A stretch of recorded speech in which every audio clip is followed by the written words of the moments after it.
So look, first of all, when I look into this room, I chose to be optimistic. I think there are many reasons to be pessimistic in recent weeks, record heat wave, floods. But if I look in this room, I see all of you representing the companies you stand for here that have set already ambitious SDG goals. And that really makes me optimistic. So at SAP, we are a proud partner of the UN Global Compact. I think the world's largest initiative to really drive change in the private sector against sustainability. The SDG Ambition Accelerator, it's a flagship initiative of the UN Global Compact with patron partners SAP, Accenture, and 3M. So, and I think I really would, when I saw the scale of what we have already achieved together, I was super impressed. I think we've touched over 1,000 companies with the accelerator, representing $1 trillion in revenue. So that's why I'm optimistic. I'm super excited to be joined by my panelists here today. So why don't you maybe quickly introduce yourselves, your companies, and also how you prioritize SDG goals in your company and deliver against them. Maybe you want to start? Sure. Is this working? Fantastic. Hi, everyone. So excited to be here today. My name is Jennifer Leitsch. I am a managing director in the Climate Change and Sustainability Services practice at EY. And I've been at EY for about 9 months now. And prior to that, worked in-house leading sustainability initiatives. So very excited now to be supporting our fantastic clients in this area, helping them to set science-based targets and align with the SDGs.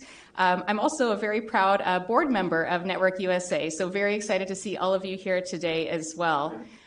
In terms of how we prioritize the SDGs at EY, obviously, as a professional services firm, we have a huge opportunity to influence our clients and their activities, but we certainly make an impact ourselves. And part of the way we make an impact in terms of not a great impact is our business travel. So I'm based in Denver. I flew to be here today. I've been flying a lot lately. We have a lot of clients who are very interested in talking to us. And so we have set a science-based target to reduce our scope 1, 2, and 3 emissions 40% by fiscal 2025. And that includes a significant reduction of our business travel as part of that commitment. And so I'm very proud that, again, we're recognizing our own impacts and we're trying to do something about that, as well as influence our clients and support them in achieving their goals. I'm Michael Hughes. I'm a member of Accenture's Sustainability Strategy practice. I also oversee Accenture's involvement with the United Nations. So I was a key founding member of SDG Ambition back in the day, helping launch it at Davos with a number of familiar faces here in the audience. I think when we think about SDGs at Accenture, there are a couple of things that come to mind, and we kind of embedded this in the SDG Ambition program, was to really represent the interconnectedness of them. So progress on climate has positive impacts on water and health, and progress on gender equity has a lot of progress on poverty. And so I think we try to reflect that in our own thinking as well. Certainly we make progress on climate and gender SDGs, but I think one I did want to highlight was SDG 9, kind of around innovation and infrastructure. As Laura commented on the space you're in today, we use this space to really help clients think differently, to really take on those radical ideas, because we really need those to advance the SDGs, so providing them that space to actually think differently. And similar to you, Jennifer, we really think about how we use our clients to actually advance those, because that's really where our impact is. We do minimize our travel, and we do the best we can, but our impacts are really driven by our clients. We do our best to help them in this space and others. Hi, everyone. My name's Guy Grainger. I work at JLL, which is a real estate services company. I've noticed a lot of consultants up here. Interestingly for us, we really touch buildings and cities in quite a major way.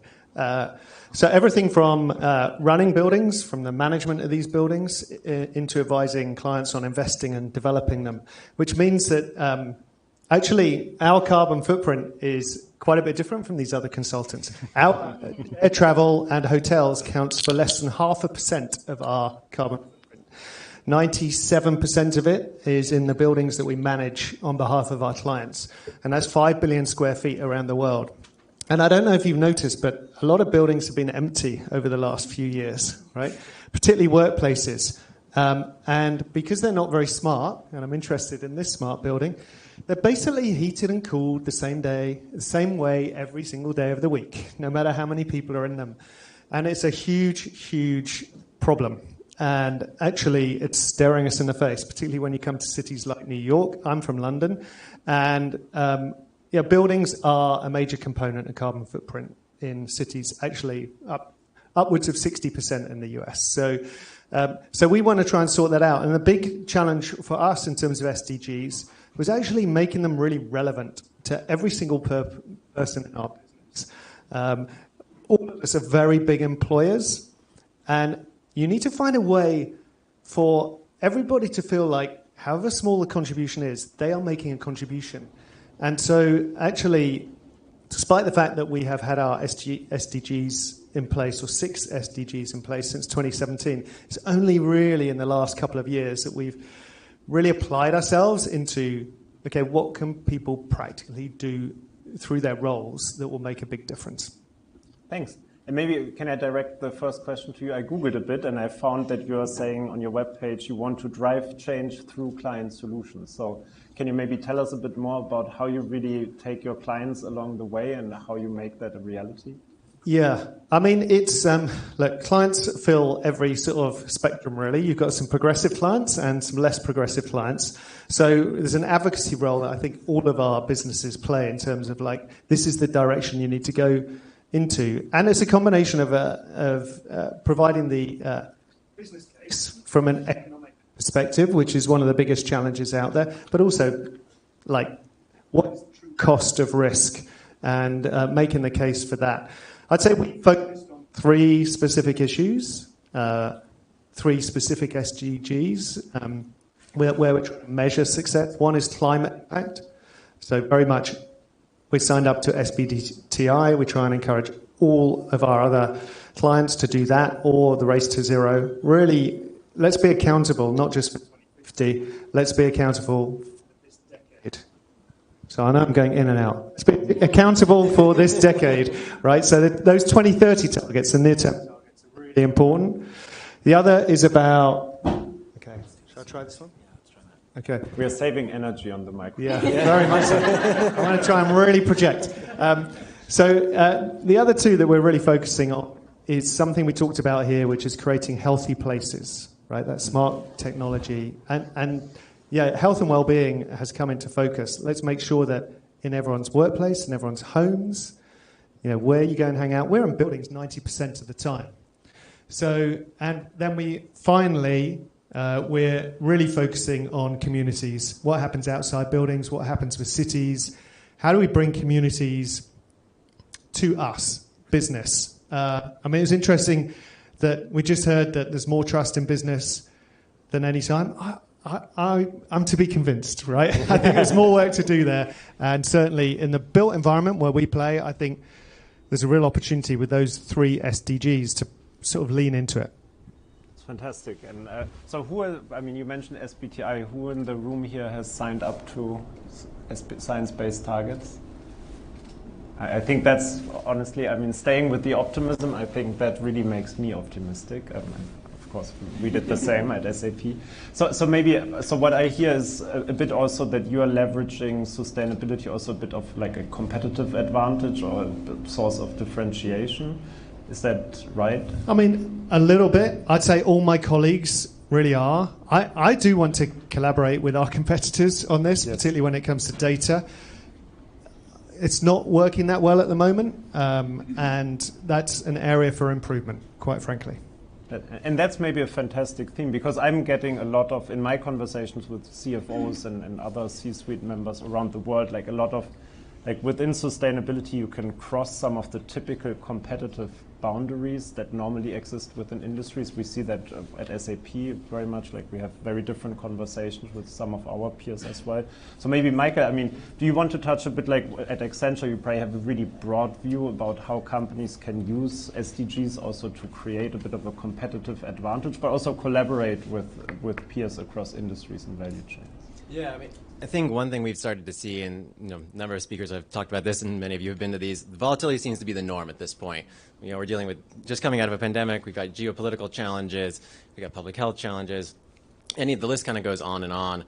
And so I think as we've kind of adapted to that, one of the efforts we do with the Global Compact is a CEO study where we survey really how CEOs are feeling about all the different challenges they're facing. And so as a little bit of a preview for what will be released at Davos, one thing we did find is that of the 2,600 CEOs we spoke to, 87% found that geopolitics is diminishing their ability to achieve the SDGs, but also they feel like it is over 90% felt it was their role to try and support greater peace and strong institutions as a global organization. So I was really heartened by that. And I think, if you think about the SDGs, really they're that inspiring vision for the equitable, just, and sustainable world we all want to have. And so we really want to try and advance that. And ultimately, what we've found over the pandemic, and I'm sure a number of my co-panelists can speak to this, people who have embedded the SDGs really at the heart of what they do are more resilient to all these shocks. They've been able to navigate them better. And even just the data bears it out where, not only are they able to navigate the challenges, but they're generating higher returns to shareholders. They're more profitable, more oriented towards growth. And so even if you don't really care about the SDGs, just from a pure dollars and cents perspective, it just makes good business sense to embed the SDGs into what you do. I hope everybody agrees to that in this room. So maybe Jennifer, coming to you, maybe I'd be interested in your perspective, but of course in all the panelists' perspectives as well, how a program like the UNGC, and sometimes I'm a bit skeptical as well to like private-public partnership, how can such a program like the Accelerator from your perspective really help to drive all of us forward? Yeah, absolutely. So I can actually speak from experience here because at my prior company, I actually participated in the SDG Ambition Accelerator. I was one of the participants, partly because I was curious as a board member, what kind of services and programs are we delivering to our participants? And, I was extremely pleased by the quality of the content and really had a lot of benefits to our organization. One, really being able to collaborate with other companies that are on this journey as well, right? Being able to learn from others, understand that you're not alone, and share ideas and best practices. And doing that within the SDG Ambition Accelerator really is a fantastic opportunity to, again, be on this journey with others, understand that we're all where we are, and we can start from that place and continue to move forward. We also got some really practical tips, right? How do we get internal buy-in? How aggressive should our targets be? Hearing that from the experts as part of the Accelerator program really gave us an opportunity to then take that information back into our company and say, no, it's not just Jennifer saying that, right? This is what experts are saying. This is what the path is, and this is, how we can move forward. So really relying on that expertise and those best practices and taking that back into our organization, understanding how do we get internal buy-in, how aggressive can and should we be. All of those things were fantastic opportunities as part of the Accelerator, and I would encourage everyone, if you haven't participated in the SDG Ambition Accelerator, please look into it. It's an amazing program, and again, not just saying that as a board member, but because I actually participated in it, and I truly did find a lot of value in it. Awesome. Yeah, we did as well. So, and I would wholeheartedly sort of recommend it to anyone because it leads you to sort of pragmatic outcomes, as you said. So we sort of focused on the SDG about responsible consumption and production. And we heard about this amazing new office at Accenture and all the smart stuff. We really focused on the fit-outs of workplaces, which we do a lot. And we tried to apply it to our own portfolio because you might not realize that although there's a big carbon footprint developing these amazing buildings, actually over the life cycle of the asset, 30% of the carbon is in the embodied fit-outs. Right? Because you do them regularly, right? This space in the next 5 years will probably be regentrified and it'll have a new look, right? So, what we worked out, there was loads of waste in the system. Like you look through every industry, and construction, a big one. So like 30% of construction waste goes to landfill. So there is a lot of waste. And to really embed the principles of circularity, you need to design it from the beginning, like create the demand so the supply chain can really respond. And so we've gone from like step one, right? Let's design what happens with every material at the end of its use so that you can put it back into the system. And when you do that, you reach really new conclusions. You drive your supply chain on different KPIs, but you can only learn as you do, right? So we thought, well, we'll do it in our own portfolio and we'll get our clients to copy it. And it was the Ambition Accelerator which sort of set us all the sort of evidence and enabled us to collaborate with other organizations to do it. So I highly recommend it. So maybe Michael. Yeah, I mean, I'm glad you let the two participants go first because I'm heavily biased, having helped design the program and having facilitated 2 rounds of it. So those 1,000 companies, it really is kind of a battle-tested program at this point. You know, we've gotten 1,000 companies from 80 countries to go through this program all over the world. We've brought in a number of experts, and the feedback has been really positive. It's evolved over time. We're actively recruiting for a 3rd round. So yeah, would really encourage everyone to participate. If anyone has questions, happy to answer those at the reception later. And what I would be curious, and maybe to the consultants, I mean, Guy, you pointed, I'm an ex-consultant, so I have a soft spot for you.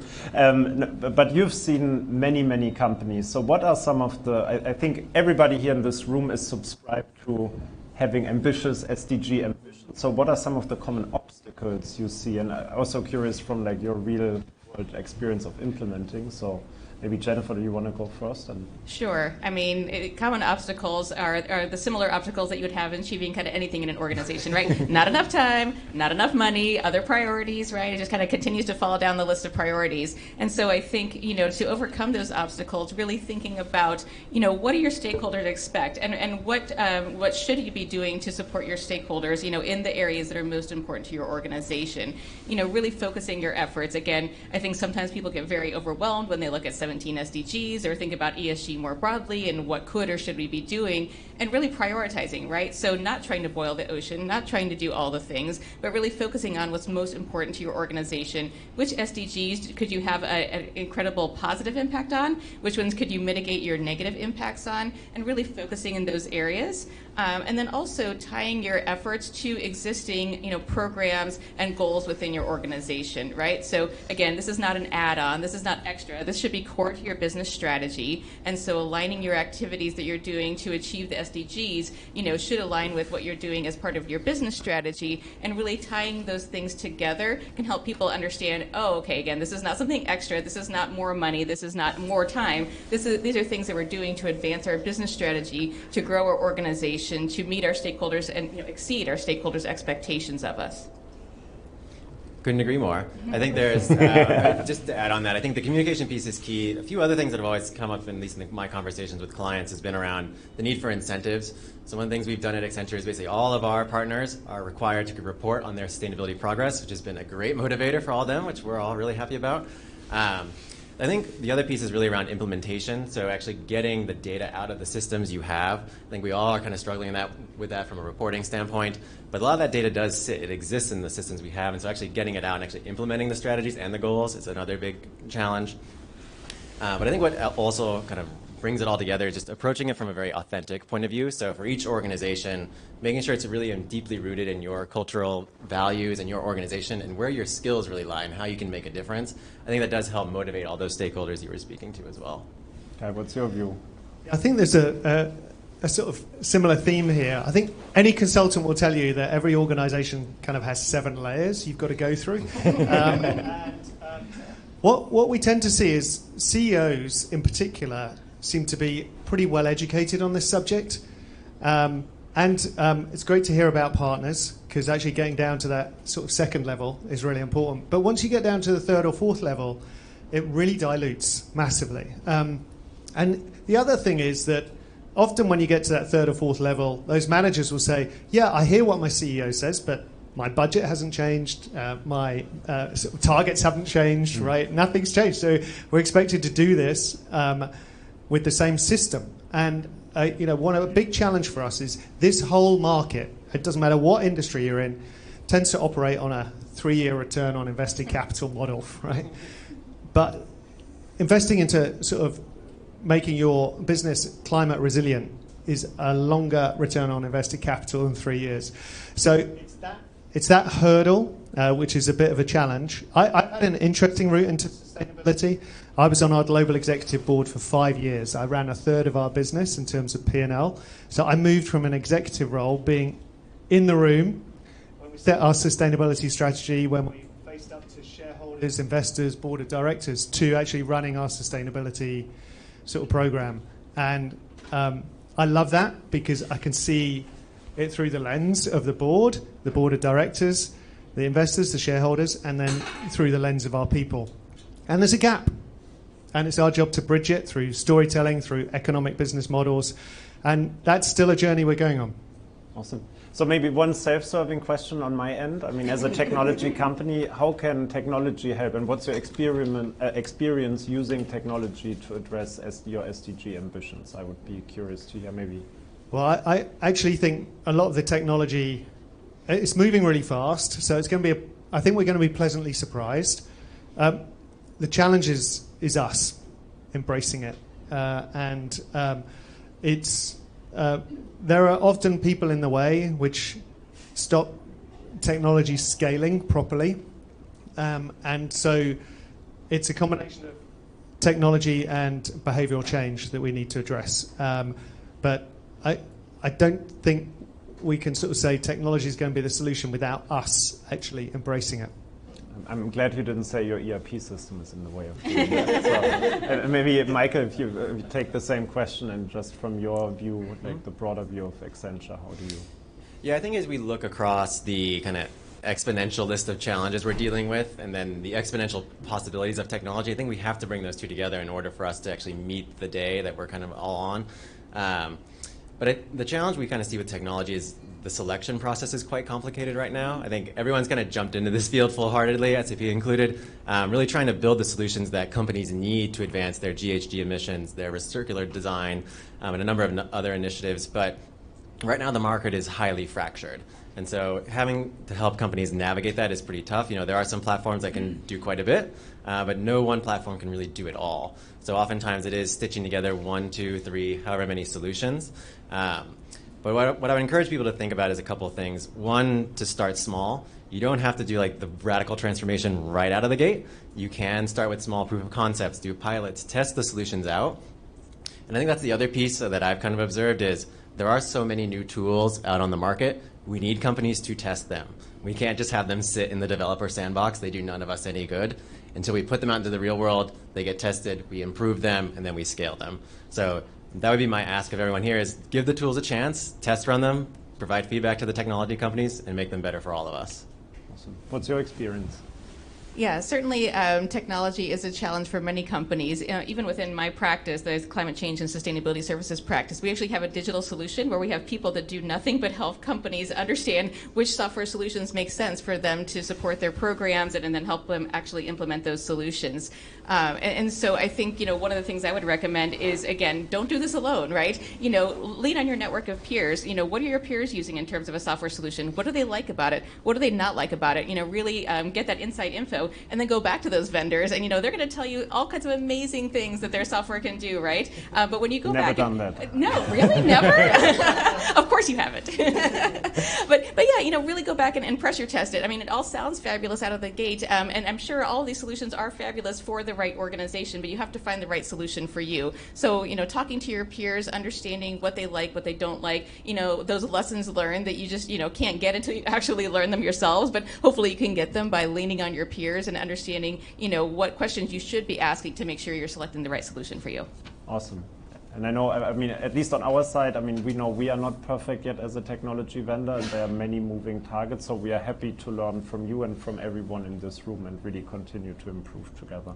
Maybe going back to the theme of optimism, so we've talked about challenge, we've talked about how technology can also help, but what's one thing all of you are really proud about what you have achieved already? Because I sometimes feel we need to be optimistic to really, that we can do this, so maybe Guy, if you start, one thing that really makes you proud that you have already achieved. I think it's, first thing, I changed career and moved from an executive role to a sustainability role, and I'm really proud of that. It's education, I think.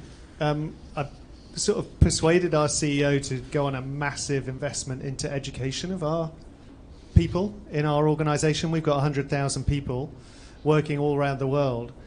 And I felt like we could provide amazing sustainability services, but it wouldn't be half as big as the impact if we educated all of our people to sort of embed it within what they do. And so it's very difficult to provide a return on investment for the education that you do. But we've kind of gamified it as well, which helps in a consultancy. It seems to be getting real traction. People are then the more you learn, the more you can apply. And so I'm really proud of the progress that we're making. We've got a target to educate in the first 12 months 60% of our population, which is 60,000, and we're at 40,000. And so, so I'm pretty proud of that. Awesome. I'd say maybe just to highlight our partnership on SDG Ambition, I think that is one of my personal pride and joys. Is I just feel like what started as a few weeks, we're going to kind of try and figure out what we could do, something to launch at Davos, has kind of ballooned into this really global effort from every corner of the planet.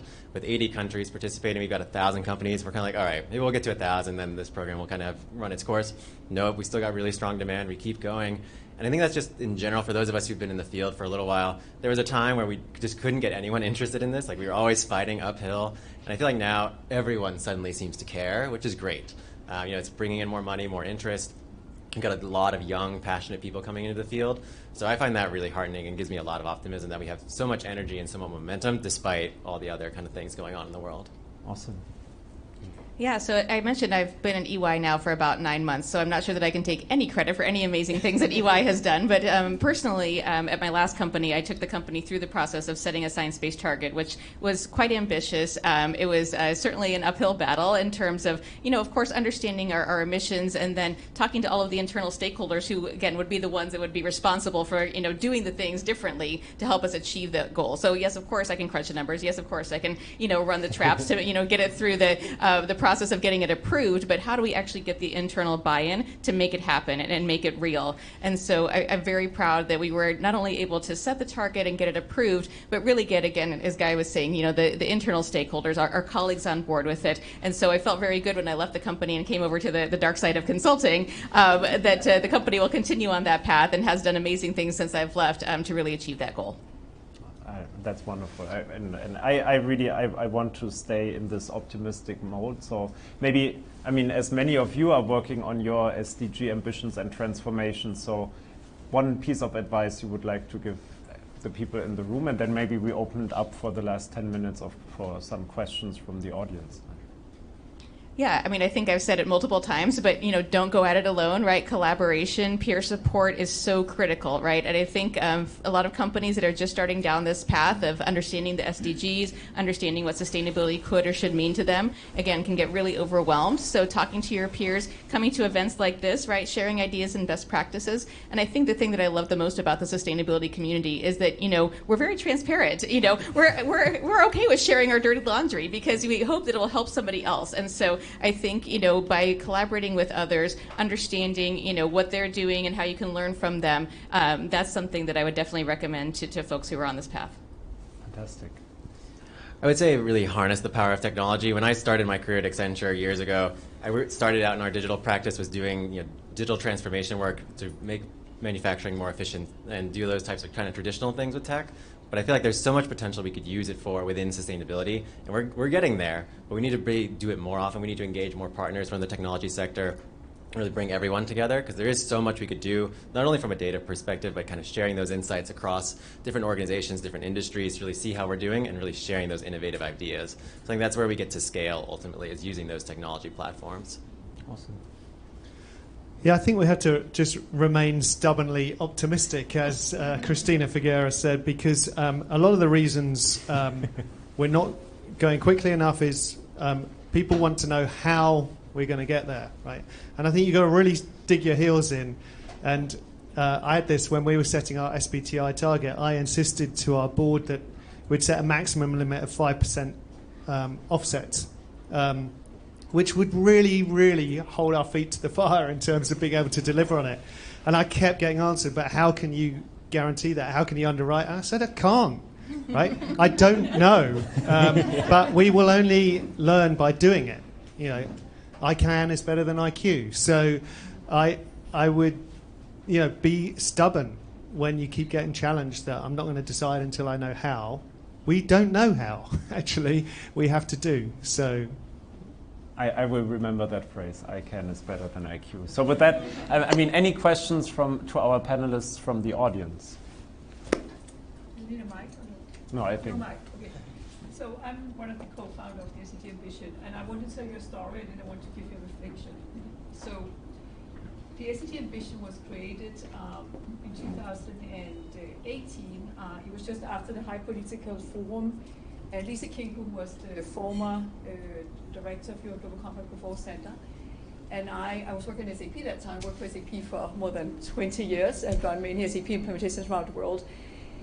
We were sitting at something, we are both Danish, so sitting at a very nice cake shop in front of the UN, and we were frustrated because I could see on the SAP side that SAP's customers was really doing a lot within the impact space. And Lisa could see that all the members of UN Global Compact was doing a lot. But every year you might know that the High Political Forum are coming out in June with like a report to say what is the state of the world. And it was just going backwards, right? We're like, so what is actually going on? Why is this so difficult? And we realized, and we were actually sitting, and this is a true story, we were sitting on a piece of a napkin in this bakery shop. And we were drawing what is the SDG implementation framework that you know was the first guide that came out. And we were beginning to understand that nothing was connected. So you have a CEO who gives a vision and mission statement.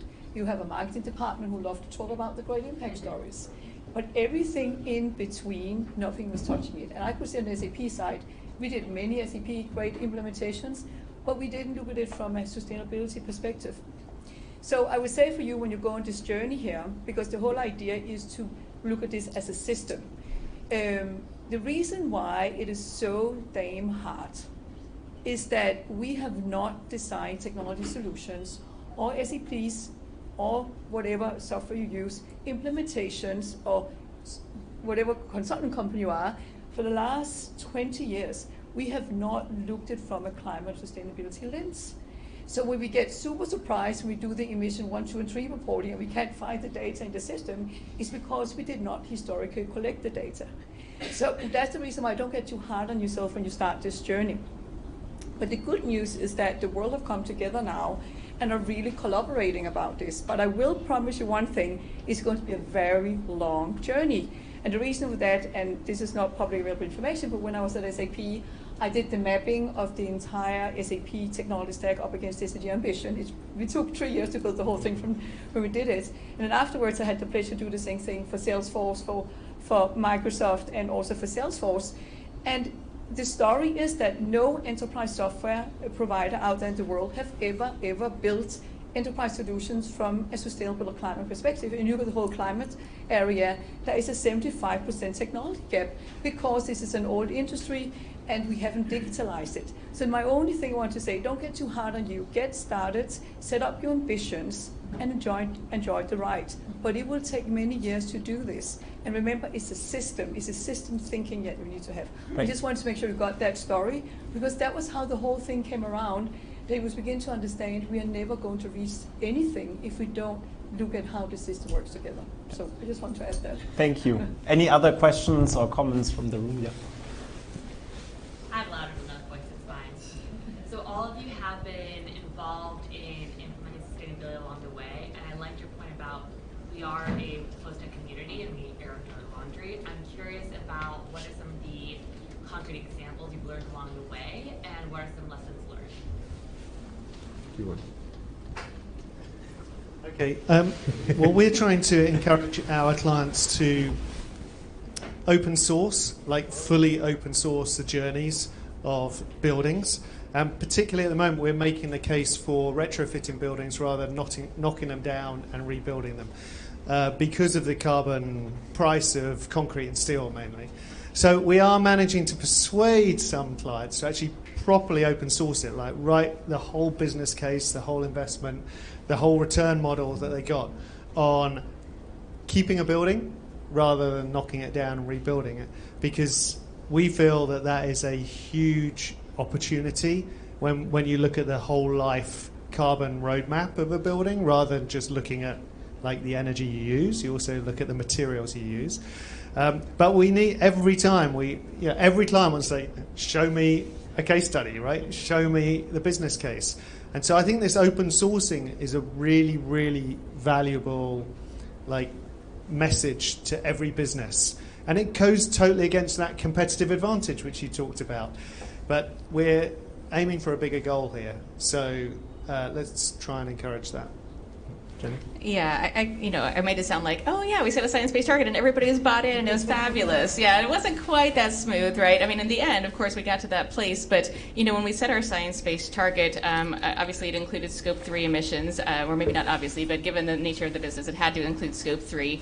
And so our Scope 3 target, originally I had one Scope 3 target.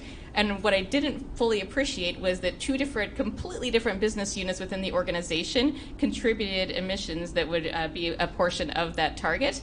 And they run their businesses very differently. They have, completely different reporting structures, different budgets, different everything, right? And so I just kind of lumped it all together. And I went to them and said, hey, what do you think about this target? And they're like, that doesn't really make sense, and I had not done my homework of making sure that I had kind of the internal stakeholders, brought along the path with me. And when I got in front of them and put that number in front of them and they said, we love the idea, but that doesn't make sense for us. You've got to split this out. You've got to make it so that we have our own target to achieve based on the type of work that we do, and they're going to have their target to achieve based on the type of work they do and the other part of the business. I said, it sounds so obvious at the time. And I'm like, but I did not do my homework. I did not do my due diligence and making sure that I had all of the folks internally bought in throughout the process. And again, this wasn't at the very, very end, but I should have done a better job engaging our internal stakeholders along the path. I'd say one thing I've come to appreciate, and I'm sure my co-panelists can relate to this, everyone's kind of on a different stage of this journey, right? Everyone's either at the beginning of the stage, everyone has different sets of resources. So I think not faulting people for trying. Like, everyone's going to have to take baby steps to get started. And I feel like too often, sometimes we ask them to be more ambitious. It's always more. Sometimes we have to give credit to them to keep them positive and keep them going, keep that momentum. Because yes, it may not be like a fully fledged SBTI, like they may have to start a little bit smaller, but you have to get that organizational buy-in and get that momentum rolling. So I think it's just appreciating that and just approaching it from a very human perspective and rallying each other around these issues. I like that. Any final questions in the audience? Any comments? No? Yes? From NL North America.